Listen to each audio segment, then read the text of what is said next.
Hello hello everyone. तो अब हम फिर से मेंस के बारे में डिस्कस करते हैं। लास्ट वीडियो में प्रीलिम्स के बारे में बताया था। अब ये separate video only for mains syllabus. Okay.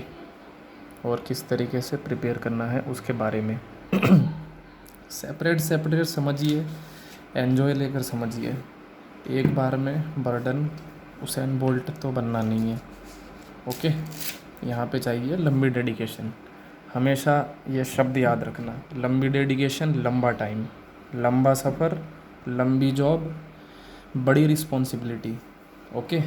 Responsibility जितनी बड़ी, वर्कलोड भी उतना लंबा लेना पड़ेगा। तो उस हिसाब से जोश भी बड़ा होना चाहिए। तो उस जोश को, उस काम को, उस लंबे वर्कलोड को छोटे छोटे टुकड़े में बार बार पढ़ेंगे, एन्जॉय लेकर काम करेंगे। एक बार में सुट्टम साट कुछ करना नहीं है। ठीक है। तो ये वीडियो को स्टार्ट करते हैं ओनली फॉर मेंस से रिलेटेड। तो अब हम देखते हैं कि मेंस में आपके किस हिसाब से पेपर को कंडक्ट करवाया जाता है और क्या डिज़ाइन है, क्या वेटेज है, उन सब के बारे में। सबसे पहले तो आप इस चीज़ के ऊपर ध्यान रखिए ये जो आपका जो मेंस का जो सिलेबस है वो 7 पार्ट्स में डिवाइड है। ये paper 1, paper 2, paper 3, paper 4, paper 5, paper 6 and paper 7। जो पेपर 8 है ये पर्सनैलिटी टेस्ट, ये इंटरव्यू, इसको भी आप एक पेपर एग्ज़ाम ही मान लो। बेसिकली 7 पेपर आपको देने रहते हैं। कुछ पेपर आपको डिस्क्रिप्टिव मैनर में लिखने रहते हैं और कुछ पेपर आपको ABCD ऑप्शन वाइज दे दिए जाते हैं। उन सब के बारे में मैं एक एक करके डिस्कस करता हूँ अब आपका पेपर 1 है Bengali language, Hindi language, Urdu, Nepali, Santhali and so on. जितने भी official 22 languages in all over हमारे इंडिया में वैलिड है, उन सब से रिलेटेड एक पेपर दिया जाता है। कहने का मतलब है टोटल 22 भाषा में से आप किसी भी एक भाषा को चूज़ कीजिए और उस भाषा में लेटर राइटिंग को लिखिए एंड एक रिपोर्ट आपको ड्राफ्ट करनी है, प्रिसाइज राइटिंग लिखनी है और एक कॉम्पोजिशन लिखना है और एक ट्रांसलेशन दी जाएगी, इंग्लिश में लिखी रहेगी, उसको आपको किसी भी एक भाषा में कन्वर्ट करना है। Translation English to Bengali, Hindi, Urdu, Nepali, Santhali and so on with respect to 22 languages. अब मेन बात क्या है मैं आपको बताता हूँ कि यहाँ पे नेपाली, संथाली और बाकी 22 भाषाओं की बात मैं क्यों कर रहा हूँ। देखिए, WBCS ओनली हमारे स्टेट के लड़के या फिर लड़की, मतलब कि हमारे स्टेट से रिलेटेड जो कैंडिडेट हैं, जो हमारे वेस्ट बंगाल से हैं, वो भी दे सकते हैं। और इस स्टेट के अलावा जितने भी हमारे बाकी स्टेट हैं ऑल ओवर इंडिया में, वो भी हमारे यहाँ पे पेपर देने आ सकते हैं। क्योंकि जो हमारी कॉलेज की डिग्री होती है वो, और ये सब जॉब, इन सब जॉब्स को सिलेक्शन लेने के लिए जो बोर्ड है, जो ऑफिसर बोर्ड है, जैसे WBCS का जो बोर्ड है आपका PSC, तो ये सब ऑल ओवर इंडिया से मतलब कि वैलिड रहते हैं, बच्चे एलिजिबल रहते हैं। क्योंकि देखिए, हमको ऑफिसर की ज़रूरत है, हमको बंगाल का ही ऑफिसर हो ऐसा बोलकर कोई मैटर नहीं है वहाँ पे। इसलिए बाहर के बच्चे भी पेपर देने आते हैं। कोई नेपाल का है तो वो नेपाली में राइटिंग, ड्राफ्टिंग ये सब कर देता है। एक तरीके से आप ये लगा लीजिए कि ये एक लैंग्वेज पेपर है। किसी भी लैंग्वेज को सिलेक्ट करिए, उस लैंग्वेज पे ड्राफ्टिंग कीजिए, रिपोर्ट की, लेटर लिखिए, सब कुछ कीजिए। तो एक तरीके से पेपर 1 आपको यही दिखा रहा है कि बहुत बच्चे इधर उधर से भी आते हैं पेपर देने। बहुत मतलब इतने भी बहुत नहीं आते हैं, क्योंकि बेसिकली बंगाल के बच्चे ही ज़्यादा देते हैं। लेकिन इसकी जो एलिजिबिलिटी है वो किसी भी स्टेट के बच्चे के ऊपर वैलिड है। वो यहाँ के पेपर भी दे सकता है, सिलेक्ट भी हो सकता है और यहाँ पे रहकर वो नौकरी भी कर सकता है। ओके तो पेपर 1 जो है वो 200 मार्क्स का रहता है, ग्रुप A, B, C और D, इन चारों के लिए। मतलब कि सेम एक ही पेपर आपके हाथ में आएगा। और उस चारों ग्रुप के लिए वो कंसिडर किया जाएगा। ऐसा नहीं है कि पेपर 1 में जो ड्राफ्टिंग रिपोर्ट लेटर राइटिंग है वो ग्रुप ए वालों के लिए कोई और राइटिंग लेटर का क्वेश्चन पूछ लिया, बी वालों के लिए कोई दूसरा क्वेश्चन, नहीं। पेपर एक है, वो चारों ग्रुप के लिए वैलिड है। ओके, तो पहला पॉइंट क्लियर हुआ। और पहले पॉइंट के साथ चलो मैं दूसरा भी समझाऊँ, फिर दोनों को एक साथ बताऊँगा। सेम उसी तरीके से जैसे कि पहला पेपर आपका लैंग्वेज बेस्ड पेपर था, इसको एक लैंग्वेज पेपर बोलते हैं। लैंग्वेज मतलब किसी भी लैंग्वेज के ऊपर काम करना है जो आपने चूज़ किया है पेपर में। सेम वैसे ही पेपर 2 भी लैंग्वेज से रिलेटेड है, लेकिन वो ओनली इंग्लिश। यहाँ पे तो कोई भी लैंग्वेज से रिलेटेड हम काम कर ले रहे थे, अब यहाँ पे आपको ओनली इंग्लिश का कंपलसरी पेपर देना है। जैसे कि पेपर 2 इंग्लिश लिखा हुआ है, यहाँ पे letter writing, drafting of report, precise writing, composition, ये सब आपको इंग्लिश में कंपलसरी करनी है। Paper 2 only for English. Grammar, जो डिस्क्रिप्टिव ग्रामर होती है, इन सब को हम डिस्क्रिप्टिव ग्रामर बोलते हैं, जो हमको लिखना रहता है बड़ा बड़ा। और एक और क्वेश्चन आ जाता है translation from Bengali and other, जितने भी लैंग्वेज मैंने बोले उन सभी लैंग्वेज के ऊपर एक ट्रांसलेशन पैराग्राफ दिया जाता है, उसका हमें ट्रांसलेशन इंग्लिश में करना है। तो ओवरऑल आपको समझ में आ रहा है, पेपर 2 सिर्फ और सिर्फ इंग्लिश राइटिंग की ही डिमांड कर रहा है।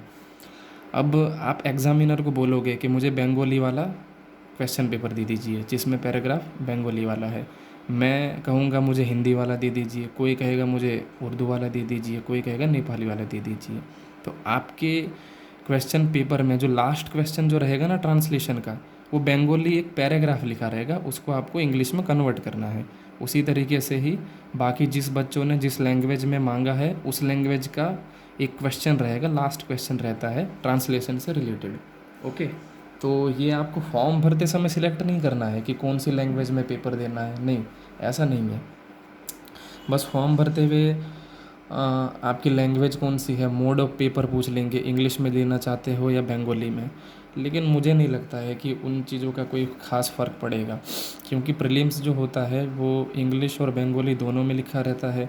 और जो मेंस जो पेपर है, मान के चलिए आपने इंग्लिश सेलेक्ट कर दिया कि मोड ऑफ पेपर, तो ये मत समझिए कि यहाँ पे आपको कुछ इंग्लिश से रिलेटेड पकड़ा देंगे, नहीं।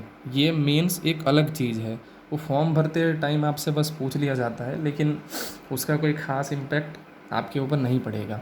ओके तो ऐसे ही पेपर 2 भी 200 मार्क्स का रहता है, सभी ग्रुप के लिए वैलिड है 200 नंबर। ओके, अब आप अपने मन को सवाल कीजिए कि पेपर 1 बंगाली, पेपर 2 ये लेटर राइटिंग क्यों डाल रखी है यहाँ पे।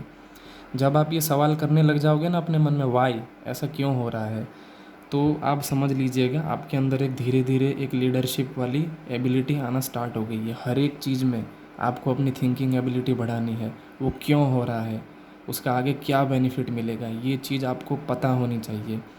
आप आज से, अभी से, जब से आप WBCS ऑफिसर बनने के बारे में सोच रहे हैं, आपको तब से ही ये सब चीज़ों को ध्यान में रखना है कि ये चीज़ इतना बड़ा जो ग्राफ बना रखा है, टाइम टेबल बना रखा है, जो भी सिलेबस पैटर्न ये लोग दे रहे हैं, ये क्यों दे रहे हैं, आखिर क्या डिमांड है इस चीज़ की। बच्चे पता है क्या सोचते हैं कि नहीं बहुत बड़ा पेपर है इसलिए 1800 नंबर का पेपर बनाने के लिए वो लोग इतना इतना करते हैं, नहीं।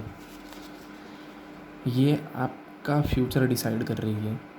लेटर राइटिंग अगर आप करोगे, सीखोगे, आने वाले टाइम में आप जब बड़े ऑफिसर बनोगे, आपको भी कोई रिपोर्ट किसी को ड्राफ्ट करनी रहेगी, आपसे सीनियर को या फिर आपके अपने जूनियर को किसी ऑफिस में, आपको हेडक्वार्टर में कोई आपको लेटर भेजना है, कुछ भेजना है, तो उस चीज़ की तैयारी आज से ही करवाई जा रही है आपको।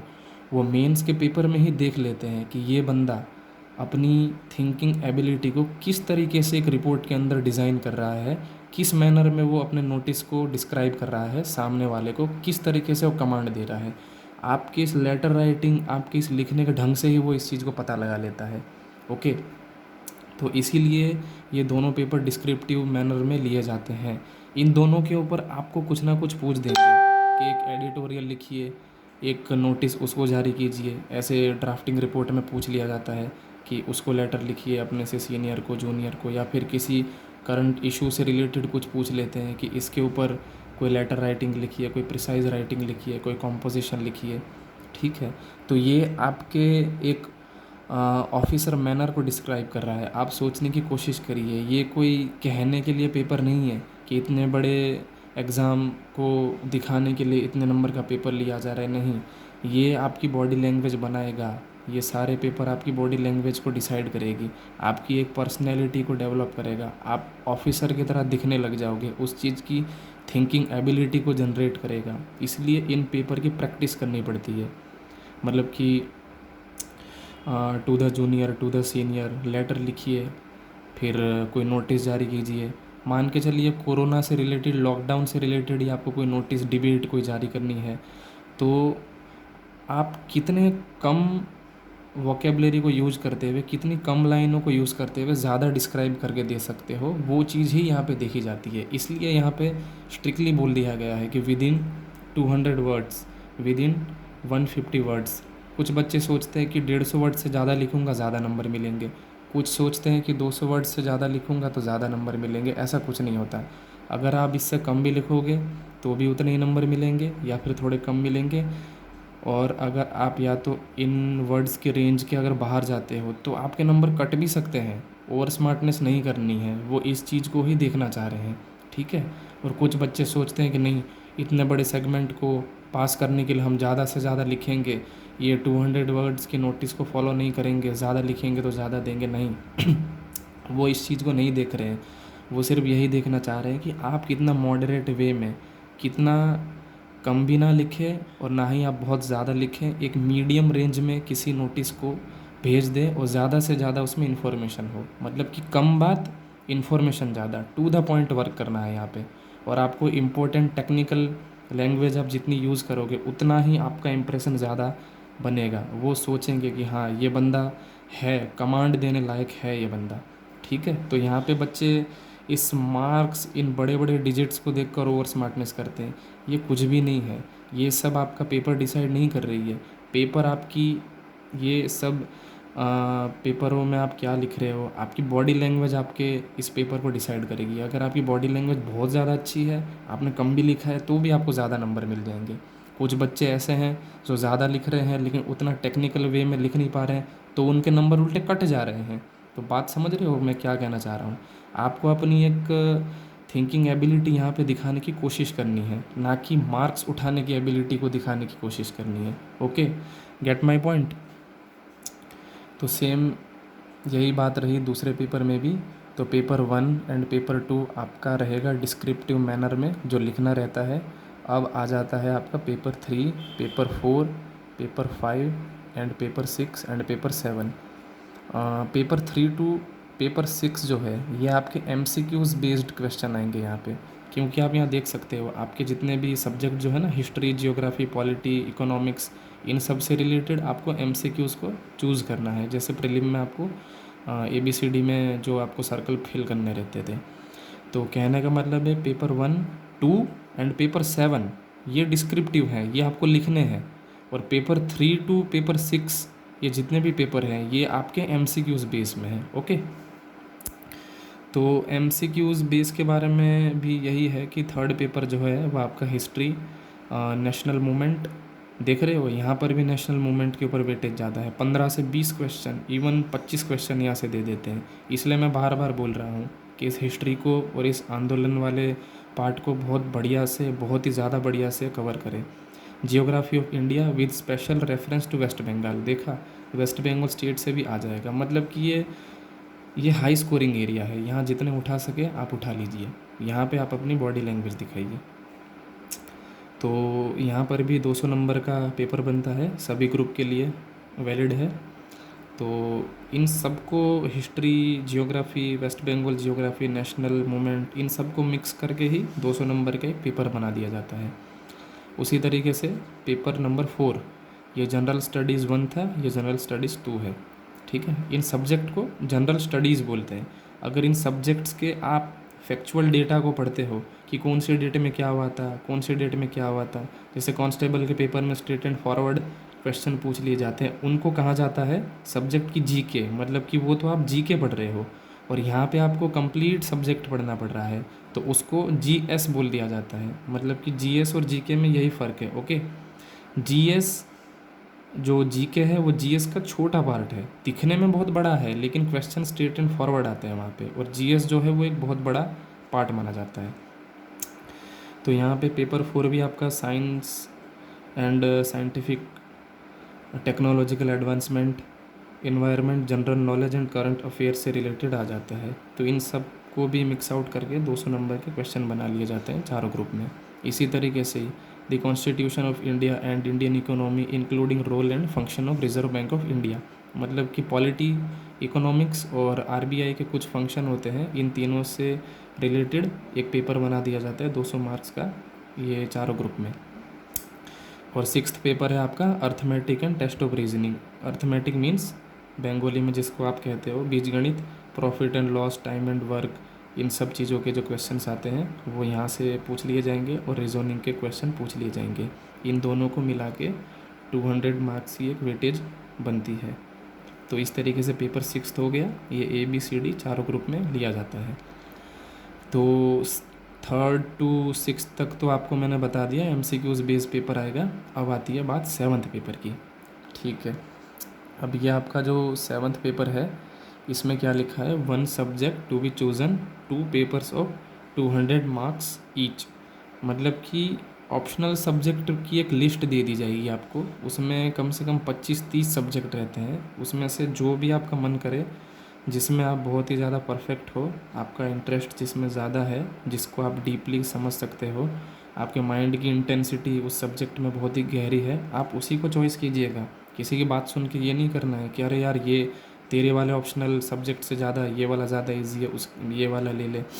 अब मान के चलिए साइंस का जो एक सब्जेक्ट है फिज़िक्स, वो मुझे बहुत अच्छा लगता है, मुझे समझ में भी आती है, तो उसके ऊपर 400 नंबर का पेपर ले लिया जाएगा। मतलब कि 200 नंबर का एक पेपर लेंगे, 200 नंबर का एक और पेपर लेंगे। यहाँ पे लिखा हुआ है 2 पेपर्स ऑफ 200 मार्क्स ईच।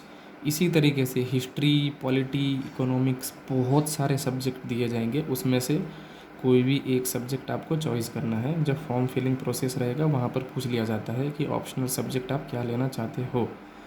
तो बेसिकली आप उसी को लीजिएगा जो सबसे आसान है आपके लिए, ना कि जो सबसे आसान है सबके लिए।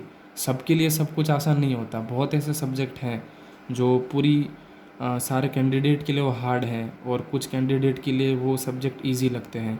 तो वो बंदा सामने वालों की नहीं देखेगा कि अरे यार ये तो सबके लिए हार्ड है, मैं ना लूँ। आपके लिए क्या हार्ड है, ठीक है। आपको कभी भी ग्रुप में नहीं सोचना है, इंडिविजुअली अपने ऊपर सोचना है। यही एक ऑफिसर को बनाती है, एक पर्सनालिटी को बनाती है। भीड़ क्या कर रही है, भीड़ क्या ऑप्शनल सब्जेक्ट ले रही है, क्या आसान है, वो नहीं देखना है। आपके माइंड में आपकी पर्सनैलिटी के हिसाब से आपको क्या सही लगता है, आपके लिए क्या आसान है, आप उसको लीजिए।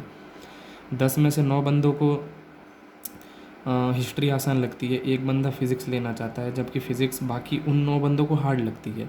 तो वो बंदा बेवकूफ़ ही है जो बाकी 9 जनों को देखकर हिस्ट्री ले लेगा, क्योंकि उसके लिए तो फ़िज़िक्स आसान है, लेकिन वो क्या कर रहा है, वो अपनी नहीं सुन रहा है, वो सामने वाले की सुन रहा है। तो ये एक बेसिक नॉलेज अपने दिमाग में रखिए भाई, अपना मन का, अपने इंटरेस्ट का, जिसमें आपके दिमाग की सारे नसें खुली रहती है, जिस सब्जेक्ट को पढ़ने के लिए उसी को लीजिए बस। मैं कोई भी ऑप्शनल सब्जेक्ट नहीं बोलूँगा कि ये लेना चाहिए, वो लेना चाहिए, ये आपके खुद के ऊपर डिपेंड करता है। ओके, और ये आपको खुद को पता होनी चाहिए। कोई आपको समझा रहा है कि ये आपको ऑप्शनल लेना चाहिए, तो आपने खुद ने क्या सोचा, तो फिर ये चूज़न का मतलब ही क्या रहा। चूज़न मीन्स व्हाट, ये एक इंडिविजुअल पर्सन को खुद को चॉइस करना है, किसी की बातों में नहीं आना है। आजकल सब उल्टे काम करवा देते हैं, इसलिए किसी की बातों में ना आए, अपना ऑप्शनल खुद समझिए। आपने 11th-12th क्लास में आपको कौन सा सब्जेक्ट ईजी लगता था, उसके ऊपर एक डिस्क्रिप्टिव पेपर आता है, 200 नंबर का एक, 200 नंबर का एक पेपर सुबह ले लेते हैं वो, एक पेपर शाम को ले लेते हैं। इस तरीके से 400 नंबर का पेपर आता है। लेकिन ये पेपर ओनली ग्रुप ए और ग्रुप बी वाले देते हैं। अभी क्या था, पेपर 1 to पेपर 6 तक जो पेपर थे वो सब दे रहे थे, A B and C D चारों ग्रुप वाले। लेकिन किसी बंदे ने ओनली ग्रुप सी या ओनली ग्रुप डी सिलेक्ट किया था फॉर्म भरते समय, तो फिर उसको 7th पेपर नहीं देना पड़ता है। ये देखिए 7th paper group C and group D वालों के लिए नहीं है, ये paper only A and only B वालों के लिए है। ओके, उसके बाद आ जाता है आपका पर्सनैलिटी टेस्ट, मतलब इंटरव्यू। अब इंटरव्यू के बारे में क्या ही कहूँ, इसके लिए एक सेपरेट अलग वीडियो बनाऊँगा। तो फ़िलहाल यही समझिए कि ग्रुप ए वाले के लिए इंटरव्यू 200 नंबर का रहता है, बी वाले के लिए भी 200, सी वाले के लिए 150 और ग्रुप डी वाले के लिए 100। तो इसी तरीके से ग्रुप ए की जो ओवरऑल मार्किंग जो है वो 1800 की जाती है, ग्रुप बी वालों की भी 1800। ग्रुप ए एंड बी दोनों ही सेम वेटेज सभी पेपर में, और ग्रुप सी वालों का थोड़ा सा अलग है, 1350, और इनका है ओनली 1300। तो इस तरीके से ही कुछ सिस्टम रहता है। मतलब देखिए ऐसा होता है कि मेंस का जब डेट आएगी ना आपकी, पेपर 1 सुबह ले लेंगे, पेपर 2 शाम को ले लेंगे, फिर अगले दिन पेपर 3 सुबह ले लेंगे, पेपर 4 शाम को ले लेंगे। उसी तरीके से अगले दिन पेपर 5 सुबह, पेपर 6 आपका शाम को, फिर उस तरीके से ही अगले दिन पेपर 7 का जो पार्ट 1 जो है 200 नंबर का, वो सुबह और शाम को 200 नंबर का। इस तरीके से वो लोग कर लेते हैं। फिर इन 7 पेपर के ऊपर आपकी कट ऑफ जाती है, उसके लिए सब सेपरेट अलग वीडियो बनाऊंगा। इन 7 पेपर के ऊपर कट ऑफ जाती है, कट ऑफ पास करते हो तब जाके पर्सनैलिटी टेस्ट के लिए आपको कॉल आती है, आपको मेल भेज दिया जाता है कि you are eligible for PT, इस तरीके से।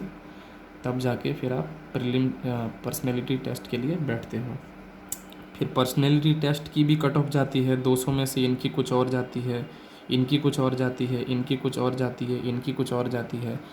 तब जाकर ये सारे 7 पेपर प्लस में ये पर्सनैलिटी टेस्ट, इन सबको मिलाकर एक कट ऑफ बनती है और आपका सिलेक्शन कंप्लीट हो जाता है।